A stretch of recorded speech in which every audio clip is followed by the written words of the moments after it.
Hello, I'm back. Wow, it has been a long time since I've been back. I had originally set out the year really wanting to try to set out a real goal and expectation for myself, but I think the pace is very different than what I can do right now. However, I do feel inspired for today's video, so I'm within the frame of adoption, my journey.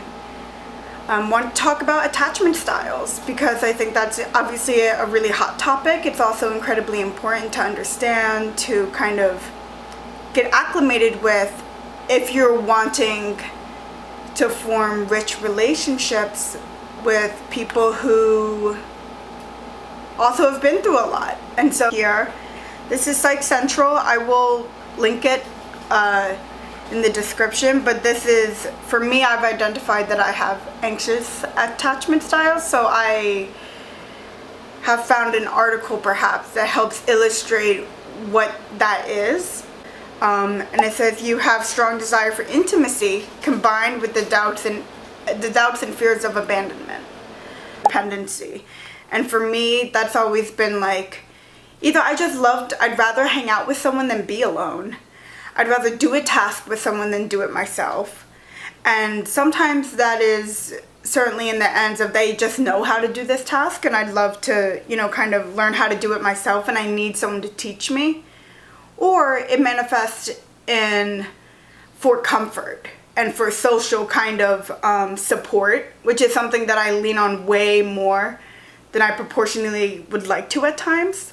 Because I'm like, oh, I'm with people. And this isn't ever like a conscious thought, but I think it is maybe a feeling, and that's a important distinction for me, I feel, in this framework of talking about attachment styles, is a lot of it is not me thinking out loud, oh my gosh, if I do this alone, I'll look boring.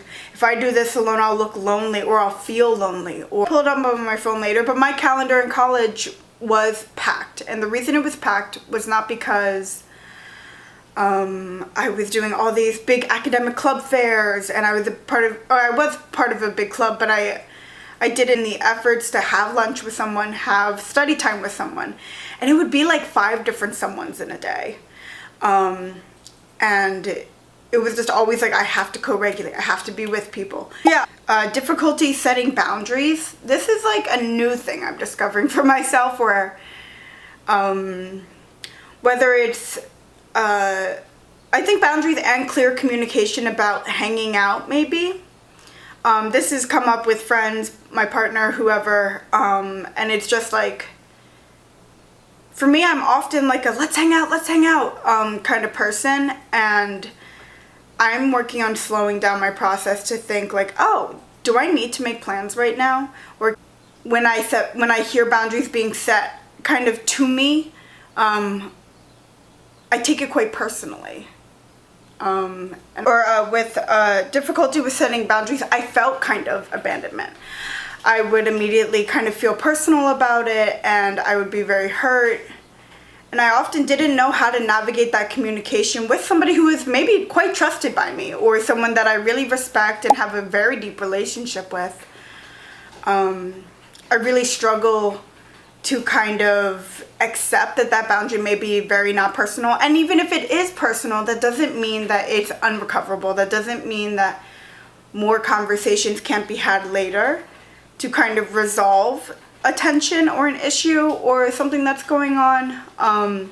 But when I used to hear people taking space, which often happens to kind of extroverts in that way, and people who have anxious attachment, taking space is anxiety producing, and it kind of destabilizes what I've been stabilizing myself on this whole time, which is being with somebody who I can reconfirm that they like me. And so I've seen that manifest in that way of like my partner or my friend saying like, I need more time alone to kind of organize this and that and, sort myself out. A lot of times, even if I don't think it's about me, I'm still hurt and I'm still frustrated that there isn't more time for me. And so I've been working through that with also kind of being gentle to myself of like, I'm also allowed to react however I do, and I can't avoid how I react to it. So if my partner says I need space to kind of organize the house, or I need space to kind of, you know, figure out what I need to do in these next couple of days personally, I will feel kind of frustrated for a while. And that's often my more immediate reaction after kind of feeling like, if there were progression steps of how I experience a message like that, of like, I need space to do stuff. If I evaluate maybe that it's not personal, I still feel disappointed in a plan that I had that got kind of knocked out of the way. I feel kind of sad in a selfish way of maybe I don't feel prioritized. I feel kind of anxious because now I'm like, what do I do with myself? How will I kind of regulate myself based on that change of plan and that disappointment? And how will I pivot to responding positively? Like, how can I feel all of this and then go, oh yeah, that's all right. Let me try to reroute myself and kind of set myself up in my day for success. Because often that's really hard for me. As somebody who is like an anxious attachment person, or a number 9 on the Enneagram, or somebody who is an extrovert, I don't often think about what I love or what I like to do sometimes. And so when it is time to focus on me, no more people are around to hang out, bounce off of, all these things, I get really anxious. And I don't want to think about what I have to do. I don't want to, you know, kind of feel so intimidated by kind of, I'm switching kind of careers right now. So I don't want to get bogged down and overwhelmed by myself, perhaps, about those topics, or, you know, just a lot of things start festering and coming up that I had no idea canceling plans would do for me. Or saying we hang out too much, I need more time alone in general. All of those pivots, whether it be a one-time thing or a longer period thing, they often make me quite nervous. And I want to start acknowledging that for myself of like, yes, this person is setting this boundary, but I am very much in my facilities to kind of, and possibilities to kind of pour into myself in that way. And so that's a new thing I'm doing for myself. I'm trying to do art again. I've gotten back in the clay studio, and I'm drawing a lot more. So, and I'm starting to create passion projects, things for me that I want for me. And that's one thing my partner's really good at, is she's so not fluent in everything she wants to do for herself, but she's done so much time pouring into herself, gathering information, whatever, for writing a book, going to these trips, whatever it is. And she like really knows what she wants in that way. And so that has inspired me perhaps to take a more introvert path in that way, but while still reaffirming my anxieties that I have as I go through that process. A lot of people say when you're growing up, the things that you don't receive as support become things you need as an adult, which makes complete sense, because you're trying to reach things that maybe have felt neglected for years, or things that never were able to be comforts for you. Now that you're an adult and you can find more people who are outside of your family, or you can find more friends who weren't in your initial area when you grew up,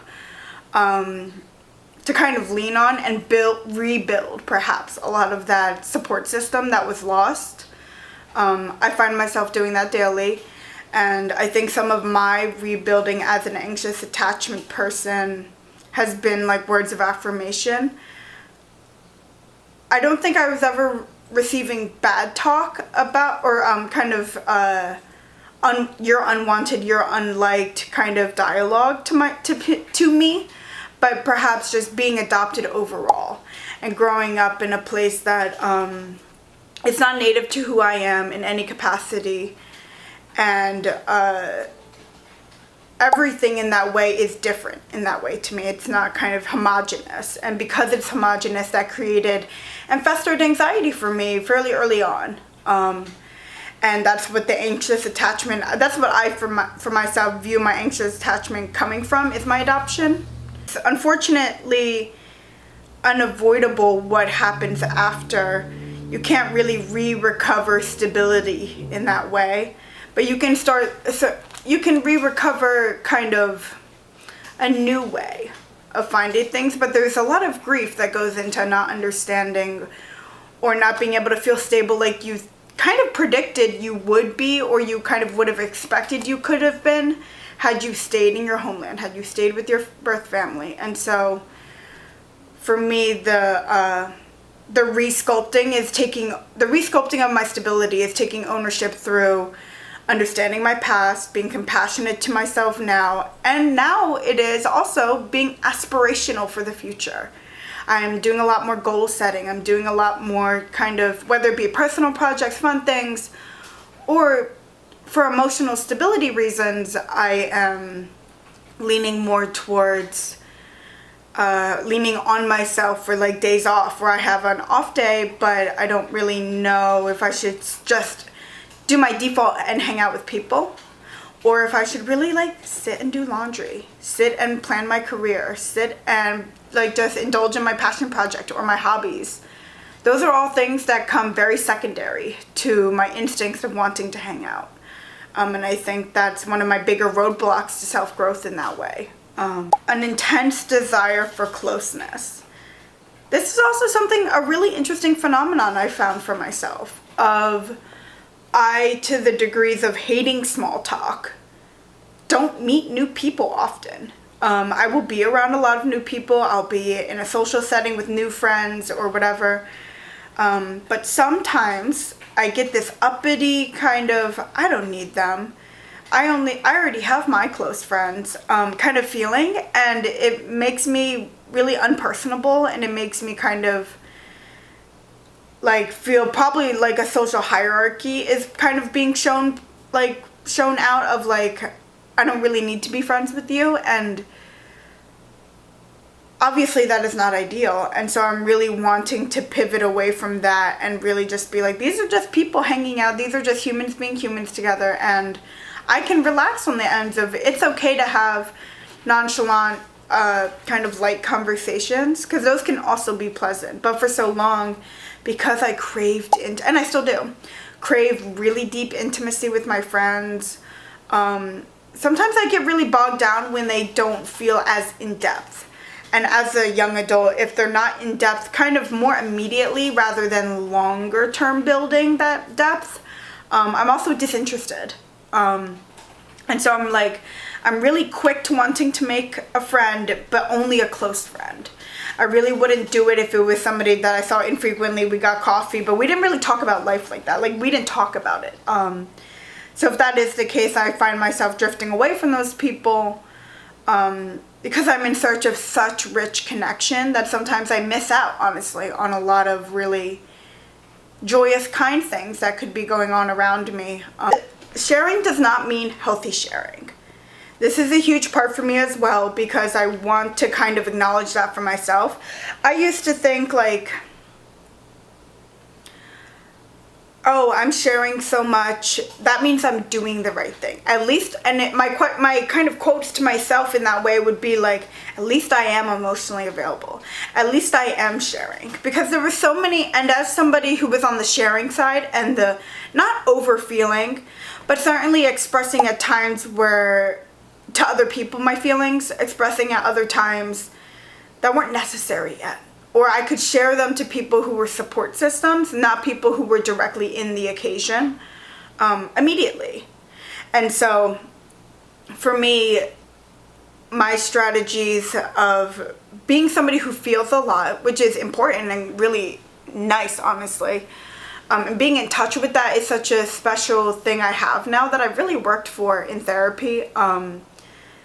Having that skill set does not mean that when I feel upset, that it is okay, safe, appropriate, whatever, to kind of share it in that moment as I'm crying, as I'm upset, in that moment, in that space of when it occurred.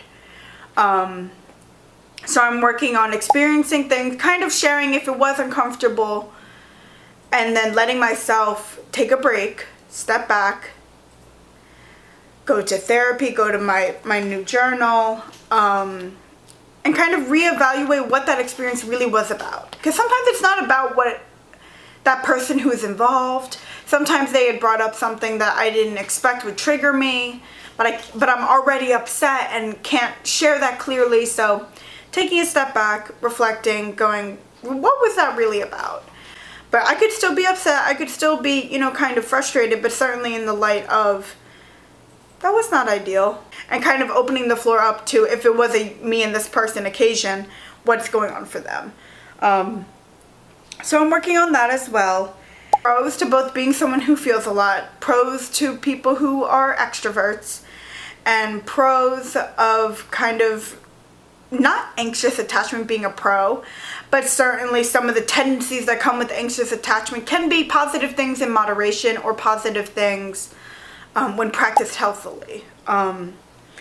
So pros for anxious attachment are certainly that you love connection and that you love being with people. And I think that's such a human instinct, but so vital to kind of restoration of society. It's so vital to building a life for yourself that is kind of rich in that way. Because people talk about rich, and I've seen the phrase be thrown around in new ways, which I like, of you're rich in experiences, so you travel a lot, you're rich in worldly knowledge, or you're rich in friendships, in the sense of not that you have 300 million friends and you go on summer vacations every year and it's so fun, but certainly on the more connection-based level, that we share a lot to each other and that we kind of lean on each other in ways that feel most comfortable and most fulfilling. Being so focused on such good relationships has really promoted me, though, to grow myself to be a good friend, to grow myself to be a good friend to myself. And that motivation only comes through that heart and passion of wanting to connect. And so that's what that is for me. I think that's all I have for you today. I'm really happy I got to sit down and do another video. It's been too long. So I'm very happy I was able to do this. I didn't speak on other attachment styles because I'm certainly not those. But I would say I really enjoyed watching Jade Fox's video about this, and that's what inspired this video today. Jade Fox had done a video that is about her being avoidant, and that really helped me understanding even different styles of attachment, noticing for people who have other attachment styles why that can even be beneficial. Like taking space, being independent, those are things that other attachment styles like avoidant can lean on heavily sometimes, that I think I could take notes from and really enjoy and love. Yeah, that's all I have for you today. I don't know when I'll post next,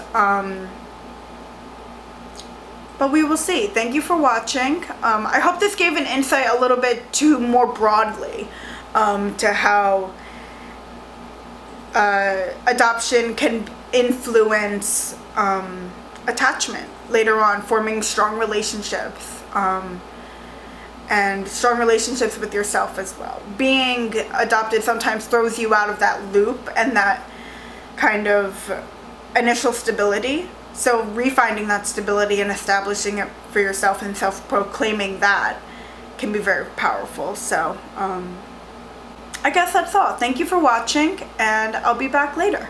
Bye!